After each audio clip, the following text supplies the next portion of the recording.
Hello everyone, आप सभी का हमारे चैनल पे स्वागत है।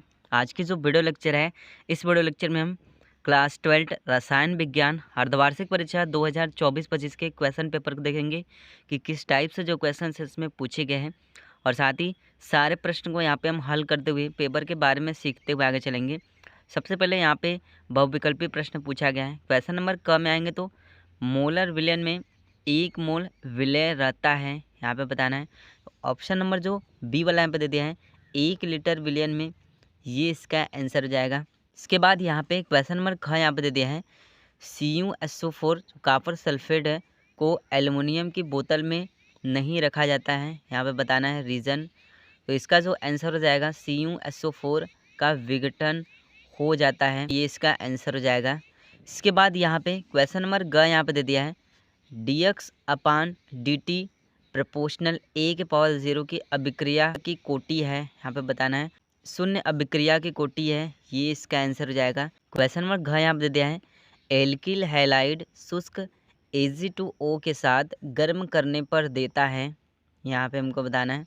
तो गर्म करने पर ईथर देता है, ऑप्शन नंबर जो बी वाला है ये इसका आंसर हो जाएगा। इसके बाद यहाँ पे क्वेश्चन नंबर अंगा यहाँ पे दे दिया है स्टार्च के जल अपघटन से बनता है, यहाँ पे बताना है। तो इसके अपघटन से ग्लूकोज बनता है, ऑप्शन नंबर जो ए वाला है ये इसका आंसर हो जाएगा। इसके बाद यहाँ पे क्वेश्चन नंबर 4 यहाँ पे दे दिया है एसिटिक अम्ल की हाइड्रोजोइक अम्ल के साथ सांद्र H2SO4 की उपस्थिति में 0 डिग्री सेल्सियस पर क्रिया कराने पर बनता है। तो इसका जो आंसर हो जाएगा ऑप्शन नंबर जो डी वाला यहाँ पे दे दिया है एथिल एमिन, ये इसका आंसर हो जाएगा। इसके बाद यहाँ पे क्वेश्चन नंबर 2 में आएंगे तो दो नंबर से रिलेटेड जो क्वेश्चन है यहाँ पे पूछे गए हैं। क्वेश्चन नंबर का यहाँ पे दे दिया है हेनरी के नियम के 2 अनुप्रयोग यहाँ पे हमें लिखना है। इसका आंसर हम किस तरह से लिखेंगे। पहला जो नियम होता है सोडा जल और शीतल पेयों में कार्बन डाइऑक्साइड की विलेयता बढ़ाने के लिए बोतल को ज़्यादा दबाव पर बंद किया जाता है। दूसरा हो जाएगा गहरे समुद्र में सांस लेने के लिए गोताखोर ऑक्सीजन पाने के लिए संपीड़ित हवा पर निर्भर करते हैं। इस तरह से इसके 2 अनुप्रयोग हैं। क्वेश्चन नंबर ख यहाँ पे दे दिया है इलेक्ट्रोड विभव को प्रभावित करने वाले कारक यहाँ पे हमें लिखना है। पहला जो कारक है इलेक्ट्रोड की प्रकृति, दूसरा इलेक्ट्राइट का सांद्रण, तीसरा हो जाएगा तापमान और चौथा हो जाएगा गैस का दबाव। इस तरह से इसको प्रभावित करने वाले कारक हैं। क्वेश्चन में ग यहाँ पे दे दिया है हेलो फॉर्म अभिक्रिया का रासायनिक समीकरण यहाँ पे हमें लिखना है। तो इसका समीकरण यहाँ पे क्या होता है CH3COCH3 plus 3I3 plus 4NaOH arrow CHI3 plus CH3COONA plus 3NaI plus 3H2O, sir से इसका आंसर हो जाएगा। इसके बाद यहाँ पे क्वेश्चन नंबर ग दे दिया है मेथनॉल के 2 उपयोग यहाँ पे हमें लिखना है। तो पहला उपयोग यहाँ पे क्या हो जाएगा मेथनॉल का इस्तेमाल एंटीफ्रीजर के तौर पर किया जाता है। दूसरा मेथनॉल का इस्तेमाल पशु और वनस्पति तेलों को निकालने के लिए किया जाता है। इस तरह से इसका आंसर हो जाएगा।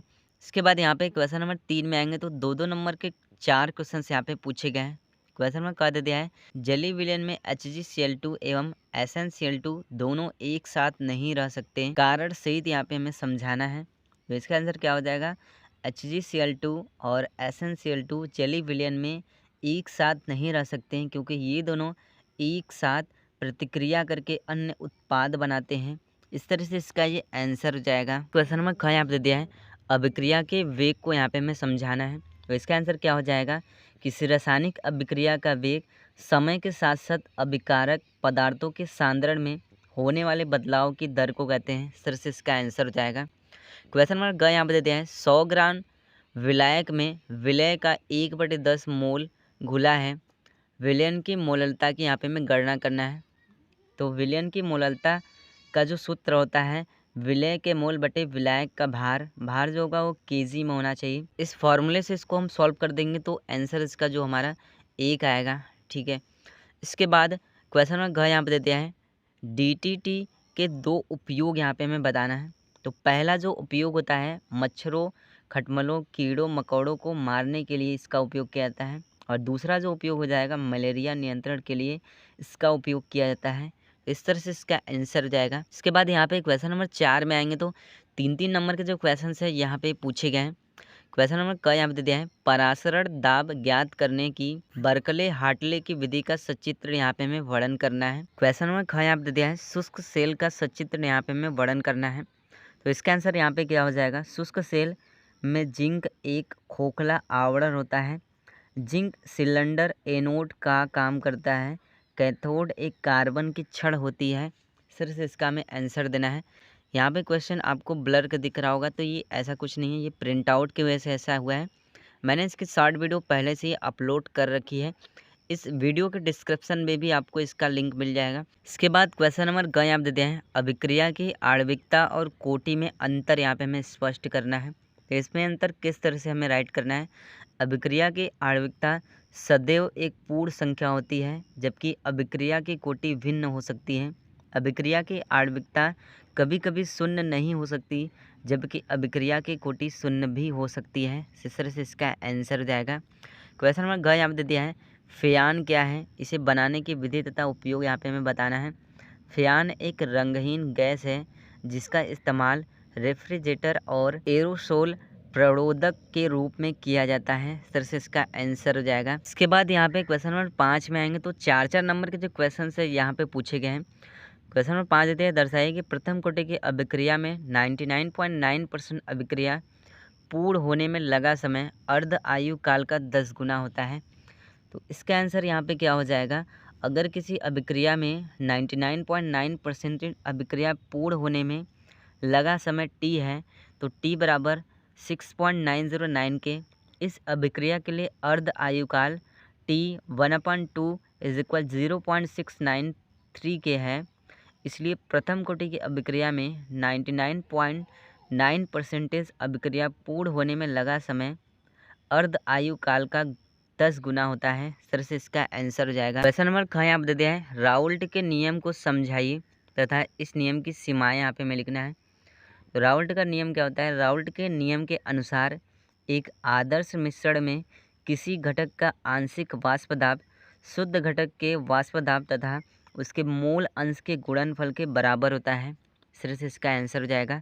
इसके बाद क्वेश्चन नंबर ग यहाँ पे देते हैं, विद्युत अपघटनीय सेल तथा विद्युत रासायनिक सेल में यहाँ पे हमें अंतर लिखना है। इसमें अंतर हमको किस तरह से लिखना है, विद्युत अपघटनीय सेल में विद्युत धारा प्रवाहित करने पर रासायनिक अभिक्रिया होती है, जबकि विद्युत रासायनिक सेल में रासायनिक प्रतिक्रिया से बिजली पैदा होती है। इस तरह से इसका आंसर हो जाएगा। इसके बाद क्वेश्चन नंबर घ में आएंगे, तो निम्न पर यहाँ पे हमें संक्षिप्त टिप्पणी देना है। मैंने इन क्वेश्चन पर अलग से वीडियो बना रखी है, चैनल पर आप देख सकते हैं। क्वेश्चन नंबर 6 में आएंगे, तो हिमांक में अवनमन की विधि से किसी अवाष्पशील विलय का अणु भार कैसे ज्ञात करें, यहाँ पे हमें बताना है। तो इसका आंसर क्या हो जाएगा, किसी अवाष्पशील विलय का अणु भार ज्ञात करने के लिए हिमांक अवनमन विधि का इस्तेमाल किया जाता है। इसका जो सूत्र होता है MB is equal KF into WB गुणे 1000/WA गुणे ΔTF। इस तरह से इस सूत्र के विधि से हम यहाँ पे ज्ञात करेंगे। इसके बाद यहाँ पे क्वेश्चन नंबर ख दे दिया है, वैद्युत रासायनिक श्रेणी क्या है, इसके अनुप्रयोगों का यहाँ पे हमें वर्णन करना है। तो इसका आंसर क्या हो जाएगा, वैद्युत रासायनिक श्रेणी धातुओं और अधातुओं को उनके मानक अपचयन विभव के आधार पर व्यवस्थित करने का तरीका है। ये इसका आंसर हो जाएगा। इसके बाद यहाँ पे क्वेश्चन नंबर 7 में आएंगे, तो 5-5 नंबर के लॉन्ग क्वेश्चन यहाँ पे पूछे गए हैं। कोलराउस नियम की व्याख्या यहाँ पे हमें करना है, इसके एक अनुप्रयोग का यहाँ पे हमें वर्णन करना है। इसका आंसर क्या हो जाएगा, कोलराउस का नियम कहता है कि अनंत तनुकरण पर इलेक्ट्रोलाइट की समतुल्य चालक उसके आयनों की चालकता के योग के बराबर होती है। इस तरह से इसका आंसर हो जाएगा। तो इस तरह से क्लास 12 केमिस्ट्री अर्धवार्षिक परीक्षा 2024-25 में जो क्वेश्चन से पूछे गए हैं, वीडियो पसंद आए तो वीडियो को लाइक कर दीजिएगा, साथ ही हमारे चैनल को सब्सक्राइब कर दीजिएगा।